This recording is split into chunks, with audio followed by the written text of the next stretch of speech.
Separate করে দাও এখানকার এই সব জিহাদি মৌলবাদীদের সাথে আমাদের হিন্দুদের।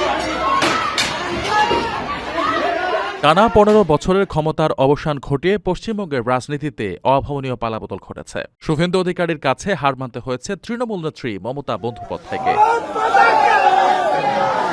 প্রথমবারের মতো রাজ্যের ক্ষমতায় বসতে চলেছে ভারতীয় জনতা পার্টি বা বিজেপি। এর রাজনৈতিক ভূমিকম্পের পর বড় আলোচনার বিষয় হয়ে দাঁড়িয়েছে একটি প্রশ্ন: মমতার পতনের পর পশ্চিমবঙ্গের সংখ্যালঘু বা মুসলিম সম্প্রদায়ের রাজনীতি ও ভবিষ্যৎ আসলে কি হতে চলেছে? বিজেপির এই বিপুল বিজয় এবং একে সরাসরি হিন্দুত্বের জয় বলে আখ্যা দেওয়ার পর রাজ্যের সংখ্যালঘু সম্প্রদায়ের মধ্যে এক ধরনের মনস্তাত্ত্বিক চাপ ও অনিশ্চয়তা তৈরি হওয়াটা রাজনৈতিক দৃষ্টিকোণ থেকে খুবই স্বাভাবিক। এতদিন যারা মমতা বন্দ্যোপাধ্যায়কে নিজেদের সবচেয়ে বড় রাজনৈতিক রক্ষাকবচ বলে মনে করতেন, তারা এখন এক সম্পূর্ণ নতুন রাজনৈতিক বাস্তবতার মুখোমুখি।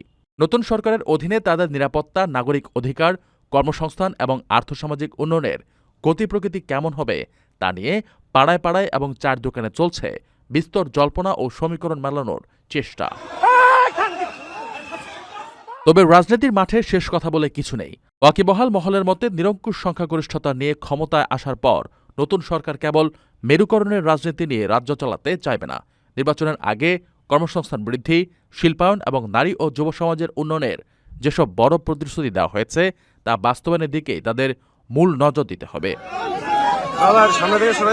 এমন পরিস্থিতিতে পশ্চিমবঙ্গের মুসলিম সম্প্রদায়কেও নতুন করে তাদের রাজনৈতিক অবস্থান মূল্যায়ন করতে হবে বলে মনে করছেন বিশ্লেষকরা। প্রবাসীদের জন্য নির্মাণ হচ্ছে দেশের প্রথম স্মার্ট সিটি, যেখানে থাকছে স্কুল, মসজিদ, হাসপাতাল, সুইমিং পুল, হেলিপ্যাড, পাঠাগার, জিম, সুপারমার্কেট, শিশু পার্ক সহ সকল নাগরিক সুবিধা। মাত্র ৩০ লাখ টাকা বিনিয়োগে মিলছে আকর্ষণীয় ফ্ল্যাট।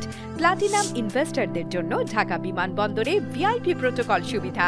বিস্তারিত জানতে যোগাযোগ করুন স্ক্রিনে দেয়া হোয়াটসঅ্যাপ অথবা ইমো নাম্বারে।